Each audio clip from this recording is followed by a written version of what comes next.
1857। ये साल भारतीय इतिहास में एक ऐसा टर्निंग पॉइंट है जिसने पूरे सबकॉन्टिनेंट की कहानी ही बदल कर रख दी। ये वो दौर था जब गवर्नर जनरल लॉर्ड कैनिंग का राज था।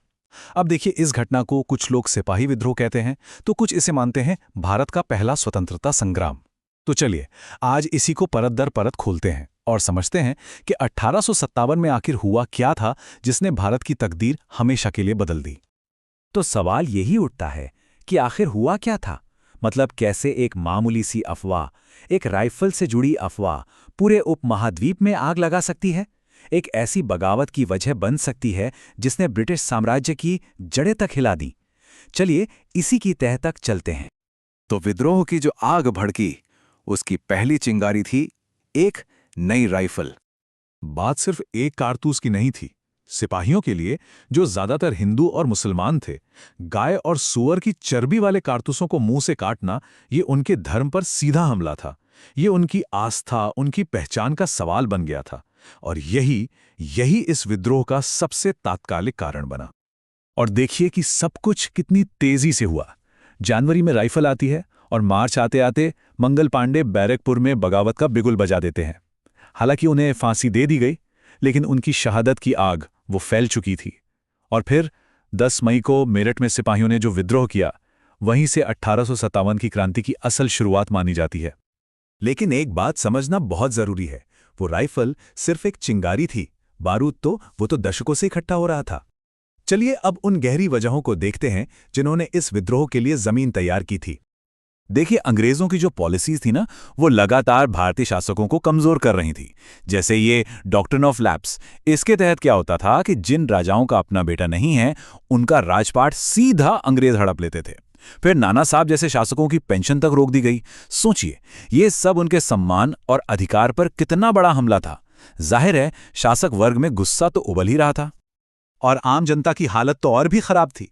एक तरफ भारी टैक्स और जमीन से बेदखली ने किसानों की कमर तोड़ दी थी, तो दूसरी तरफ ब्रिटिश नीतियों ने भारत के पारंपरिक उद्योगों को, हैंडलूम्स को सब बर्बाद कर दिया था। कारीगर और दस्तकार सब कंगाल हो गए थे। आर्थिक शोषण अपने चरम पर था। अंग्रेजों ने कुछ सामाजिक सुधार किए, जैसे सती प्रथा का अंत, इसमें कोई शक नहीं। लेकिन कई भारतीयों को लगा कि यह उनके धर्मों और परंपराओं में सीधी दखलंदाजी है। एक डर फैल गया था कि अंग्रेज सबको ईसाई बनाना चाहते हैं। यहां तक कि सेना में ब्राह्मण और क्षत्रिय सैनिकों को समुद्र पार भेजना भी उनकी जाति भ्रष्ट करने की एक चाल मानी गई। और सेना के अंदर का हाल वो तो और भी बुरा था। ये स्लाइड बिल्कुल साफ दिखाती है, भारतीय सिपाहियों को ब्रिटिश सैनिकों से बहुत कम तनख्वाह मिलती थी, कोई भत्ता नहीं मिलता था और प्रमोशन के रास्ते तो लगभग बंद ही थे। ये जो नस्लीय भेदभाव था ना, ये सिपाहियों के गुस्से का एक बहुत बड़ा कारण था। तो मेरठ में जो चिंगारी लगी, वो जल्द ही पूरे उत्तर भारत में जंगल की आग की तरह फैल गई। 10 मई 1857 मेरठ में सिपाहियों ने जेलें तोड़ दीं, ब्रिटिश अधिकारियों को मार डाला और एक ही नारा गूंज रहा था, मारो फिरंगी को। वहां से वो सीधे दिल्ली की ओर चल पड़े। उन्होंने 82 साल के मुगल बादशाह बहादुर शाह जफर को शहंशाहे हिंदुस्तान घोषित कर दिया और बस दिल्ली इस विद्रोह का सबसे बड़ा केंद्र बन गई। विद्रोह बहुत तेजी से कई और सेंटर्स में फैल गया। दिल्ली में नाम तो बहादुर शाह जफर का था, पर असली कमान जनरल बख्त खान के हाथों में थी। कानपुर में नाना साहब और तात्या टोपे ने मोर्चा संभाला। लखनऊ में बेगम हजरत महल और झांसी में रानी लक्ष्मीबाई ने अपनी वीरता से इतिहास रच दिया। बिहार में कुंवर सिंह जैसे कई नेताओं ने इस लड़ाई को आगे बढ़ाया। पता है, इस विद्रोह को फैलाने का तरीका भी बहुत अनोखा था। कमल का फूल और रोटी, इन्हें गांव-गांव भेजा जाता था। ये एक तरह का गुप्त संदेश था कि विद्रोह के लिए तैयार हो जाओ। ये दिखाता है कि सिर्फ एक सैनिक विद्रोह नहीं था, बल्कि इसमें आम लोगों की भी जबरदस्त भागीदारी थी। इतनी बहादुरी और इतने बड़े पैमाने पर फैलने के बावजूद ये विद्रोह आखिर में दबा दिया गया। तो एक बहुत अहम सवाल उठता है, कैसा हुआ क्यों? चलिए इसकी नाकामी की वजह और उसके नतीजों को समझते हैं। विद्रोह की नाकामी के पीछे कई कारण थे। सबसे बड़ी बात, विद्रोहियों के पास कोई एक साझा प्लान या कोई एक मजबूत सेंट्रल लीडर नहीं था। देश का एक बहुत बड़ा हिस्सा, खासकर दक्षिण भारत, इससे लगभग अछूता रहा।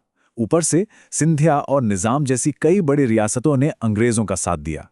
और हां, विद्रोहियों के हथियार भी अंग्रेजों के मुकाबले बहुत कमजोर थे। विद्रोह के बाद भारत में शासन का पूरा सिस्टम ही बदल गया।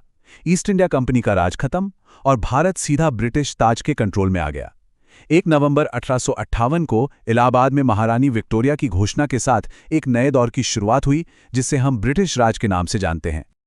तो अब हम इस विश्लेषण के अंत में एक बहुत ही महत्वपूर्ण सवाल पर आते हैं। 1857 की इस घटना को आखिर कैसे याद किया जाए? क्या ये सिर्फ एक सिपाही विद्रोह था या फिर आज़ादी की पहली लड़ाई थी? इस पर इतिहासकारों की राय हमेशा से बटी रही है। जॉन लॉरेंस जैसे ब्रिटिश इतिहासकार इसे मुख्य रूप से एक सैनिक विद्रोह मानते हैं, जिसका मकसद बस अपनी शिकायतों को दूर करना था। वहीं दूसरी तरफ वीडी सावरकर जैसे विचारक इसे भारत का प्रथम स्वतंत्रता संग्राम कहते हैं, जो कि एक सोचा समझा राष्ट्रीय प्रयास था। ये दोनों ही नजरिए इस घटना की जटिल विरासत को दिखाते हैं।